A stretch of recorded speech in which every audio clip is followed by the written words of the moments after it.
मंत्री जेपी दलाल ने जनता टीवी से भी खास बातचीत की है। जेपी दलाल ने प्रधानमंत्री फसल बीमा योजना पर जानकारी दी।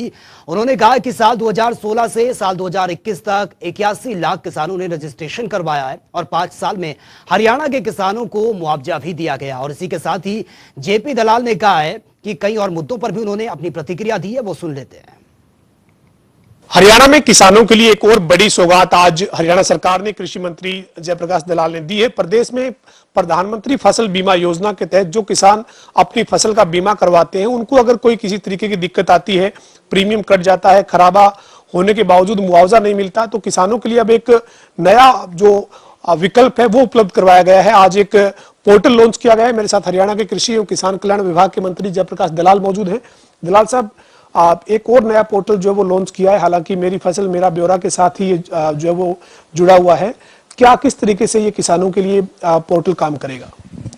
किसानों से संबंधित हमारे पास जो सारी सूचनाएं होती हैं, मेरी फसल मेरा ब्यौरा पे होती है, और भी कितनी ज़मीन है, किसने क्या बो रखा है, किसके पास क्या फसल है, और हम चाहते हैं कि सारी किसानों की समस्याओं का समाधान भी इस पोर्टल के माध्यम से करें।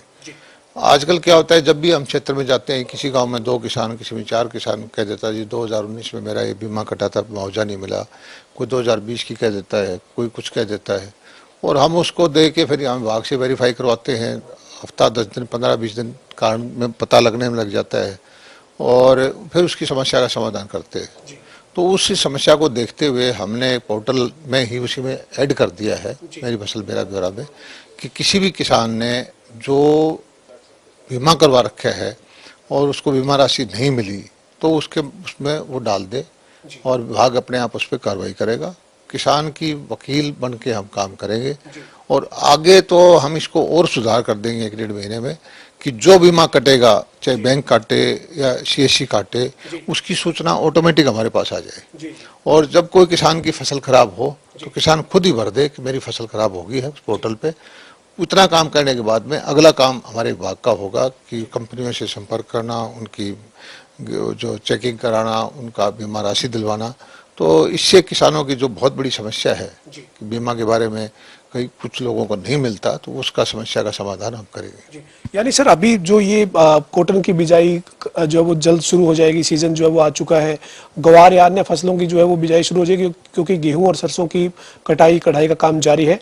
यानी इस फसल से ये इस पोर्टल के ऊपर विकल्प किसानों को मिल गया है नया। जी, नहीं तो आज चालू कर दिया हमने, और जो भी आदमी अपनी अभी तो ये आज से चालू किया है कि किसी ने बीमा करा रखा था, उसको क्लेम नहीं मिला, तो वो इसमें लोड कर दे, ताकि विभाग उसमें जानकारी इकट्ठा करने में लग जाए, और उसको क्यों नहीं मिल रहा तो और कैसे मिल सकता है, उस दिशा में हम आगे बढ़े।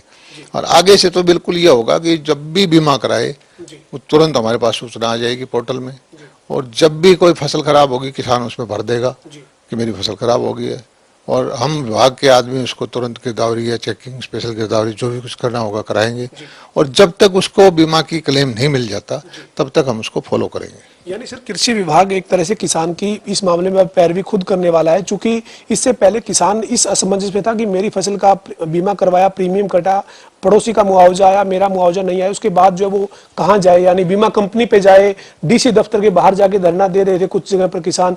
यानी अब इन समस्याओं से एक तरह से निजात मिलेगी किसान को। ये कृषि विभाग, हरियाणा सरकार उसकी इस मामले में पैरवी करेगी। देखिए, मेरे विभाग का नाम ही कृषि और किसान कल्याण है, तो किसान कल्याण की बात आती है तो उसमें उसको जोखिम फ्री करें, उसको बीमा राशि जो फसल खराब है तो वो दिलवाएं। और किसान बेचारे ये समस्या से होते हैं कि आज फसल खराब हुई, बीमा राशि मिलती है 6 महीने 9 महीने के बाद में, तब उसको कहा जाता है कि आपकी तो फसल खराब नहीं थी, आपकी तो ये नहीं थी, फिर कोई सबूत नहीं रहता, विभाग भी कुछ नहीं कर सकता। अब हम ये करेंगे, पोर्टल में बीमा क्लेम आते ही पता लग जाए कि बीमित एकड़ है, ये इस एकड़ में इस फसल का बीमा कराया है, और जब भी उस पोर्टल में किसान डाल देगा कि भाई इसमें मेरी फसल खराब हो गई है, तो किसान की ड्यूटी खत्म। उसके बाद हमारा विभाग का अलग जो इंश्योरेंस की एक अलग तगड़ी भी करेंगे कि वो उनको फॉलो करना, बीमा कंपनी के साथ ले, और उसको बीमा दिलाने तक का महकमे की जिम्मेदारी हो। जी सर, एक और सवाल है, मंडियों में फसलों की खरीद चल रही है, गेहूं की खरीद हो रही है, सरसों की खरीद हो रही है, लेकिन मंडियों में गेहूं और सरसों नहीं आ रही, चूंकि किसानों को एक अच्छी एमएसपी जो है वो एमएसपी से ज्यादा रेट जो है वो मिल रहा है। क्या कहेंगे आप सर इस पूरे पर किसानों को जो एक बड़ी सौगात मिल रही है? मुझे कृषि मंत्री होने के नाते बड़ी खुशी है कि इस साल भाव लगभग ऑल टाइम हाई है।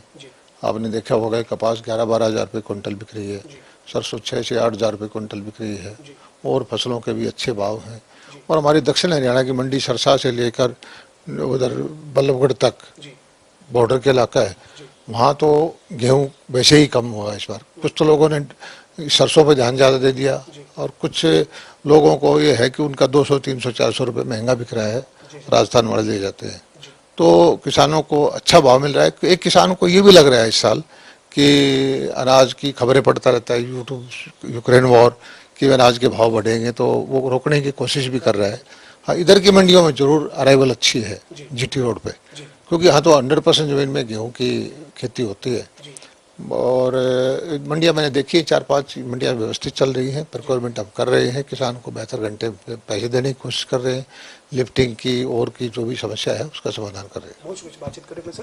हमारे साथ हरियाणा कृषि किसान कल्याण विभाग के मंत्री जयप्रकाश दलाल थे, जो बता रहे हैं कि आज एक पोर्टल लॉन्च किया गया जिससे किसानों को काफी मदद प्रधानमंत्री फसल बीमा योजना में अगर उनको कोई समस्या आती है तो उसको लेकर रहेगी। और उसके साथ ही मंडियों में खरीद जरूर हो रही है, लेकिन किसानों को फसलों का रेट एमएसपी से ज्यादा मिल रहा है, इसलिए किसान बाहर अपनी फसल बेच रहे हैं या फिर आगे और ज्यादा मुनाफा के चलते किसान अपनी फसल का स्टॉक कर रहे हैं। वीडियो जर्नलिस्ट विजेंद्र के साथ पवन सिंह और जनता टीवी, चंडीगढ़।